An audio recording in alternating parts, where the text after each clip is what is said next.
ang kalusugan kaya kong maprotektahan sarili ko eh. Ayan. Pero hindi po natin alam na yung mga hinihi po natin, yung ating mga kinakain, ay nagpo-cause din po ito ng sakit. Ayan. Dahil po, ano na kayo aware dahil sa TV, napapalabas na yan. Sa lahat po ng istasyon, mga paalala. May iba't ibang gamot na binibigay sila. Pero, may side effect po ang lahat ng gamot. Ayan. So, tatalakayin po namin ngayon about sa green barley. Bakit ba ito yung pinresent namin green barley? Kung natatandaan niyo po sa mga palabas sa television, ay puro natural, healing. Tama po, no? Sa tubig, ang tubig ay 6 na pong karamdaman na pwedeng kayang pagalingin. Pero dahil marumi na ang tubig, kaya nagkakaroon din tayo ng karamdaman. Kung po ba hindi natin nakakalain na ang tubig ay bibilhin na natin ngayon. Samantalang dati iniigib natin. Ngayon po ay binibili na yung maliit na bottle, magkano? 10 piso, 12, 20. Hindi po natin nakalain na darating ang panahon na bibili na natin ang tubig. Pero, dahil po sa magandang balita, dahil po kay President, ito po, ang company ng HealthWealth, tumuklas po ng isang produkto na makakatulong sa ating pangangatawan. Iniisip nyo na agad, pera na naman yan. Hindi po. Ito po ay karagdagang kaalaman. Yan, teka lang ha.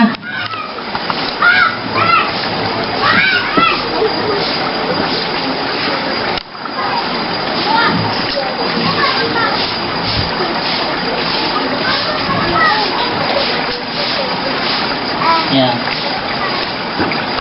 Ayan po. Ang HealthWealth Company po ay nagkaroon ng isang pag-aaral na kung saan ano ang makakatulong sa bansang Pilipinas pagdating sa pagpoprotekta ng ating pangatawan o pagdating sa paglaban sa mga karamdaman. Ayan po. Ang HealthWealth International Corporation, ang ano po nila ay changing lives, the healthier way every day. Ayan. Ang HealthWealth po, siya ang nagdala dito sa Pilipinas ng green barley. Ang tanong, ano ba yung green barley? Yan po yung tatalakayin natin na kung saan makakatulong sa ating pangangatawan. Na hindi naman siya ganon kamahal at hindi naman po natin pinag-uusapan ng presyo. Ano? Basta ito po ay karagdagang kaalaman lang para sa ating mga sarili. Yan. Siya po ang president ng company ngayon ng HealthWealth. Ayan. Ang product po ng green barley ay noong unang panahon, 8,000 BC, ay ginagamit na ito ng mga gladiator o yung mandirigma. Kung pamilyar po kayo sa history, yan na po yung ginagamit nila pagkain bilang pampalakas para hindi sila sumuko sa kanilang karamdaman o hindi sila tabla ng karamdaman at mayroon silang panlaban sa kanilang mga kalaban. So napakainan po. Ang green barley po ay ginagamit pa noong unang hindi pa tayo sinisilang.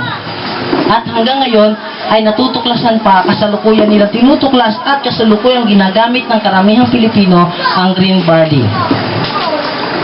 Ayan. Ang sabi po ni Hippocrates, let your food be your medicine. Ibig sabihin, yung pong mga pagkain natin ay dapat maging gamot din natin. Pero dahil po sa gustong kumita ng tao, gustong magkaroon ng iba't ibang hanap buhay, minsan kung ano-ano na ang hinahalo. Ayan. Ang sabi naman po ni Tony Land, all diseases have two causes, deficiency and toxicity. Ayan. Ayan. Ang green barley po ay 35 times in the Bible. Binanggit po sa Bible. 35 times. So, ang iba po yan, 37 pa yan. So, ibig sabihin, ang green barley, sa Biblia man, at sa mga sinaunang tao, ay ginagamit na nila. Lahat naman po tayo, Kristiyano, wala naman po siguro Muslim dito. So, ang green barley po ay ginagamit din ng Diyos para pagkain ng tao. Sang-ayon po sa Deuteronomy 8, verse 7 hanggang 8, pagkat kayo'y dadalhin niya sa isang mainam na lupain sagana sa tubig, maraming batis, at bukal na umaagos sa mga burol at kapatagan. Sa verse 8, sagana rin doon sa trigo, sibada. Ang green barley po ay ito po yung sibada sa Tagalog. Ubas, igos, granada, libo, at pulot. So makikita po natin doon, ang green barley ay ginagamit na noong unang panahon. Hindi nga lang po natutusan agad na ito pala ay makakatulong sa ating katawan. Yan. At ang green barley din po, o ang barley loaves, ay ginamit din po ng ating Panginoong Hesus para magpakain ng 5,000. Yung 5,000 na yon ay total lang po ng mga lalaki yon, bilang ng mga lalaki.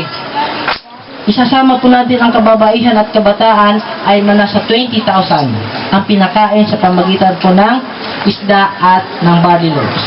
Ayan. So makikita po natin yung napaka-importante na barley. Ayan. Ito na po.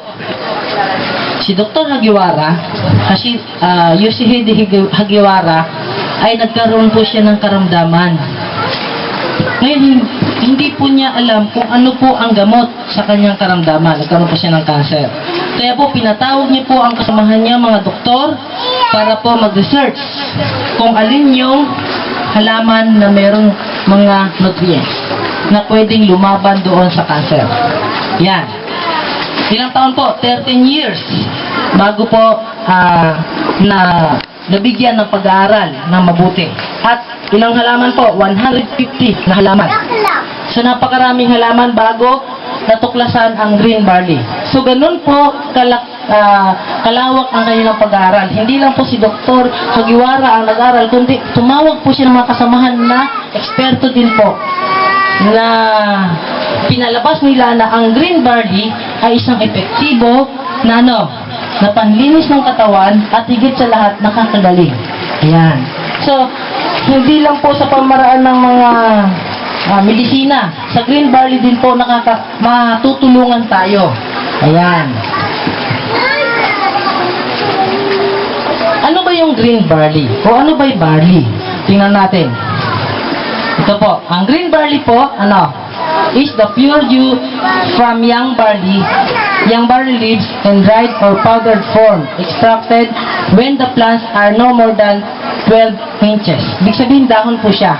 Ang beer po ay ginagamitan ng barley, yung bunga. Yung beer, siya po ay yung dahon.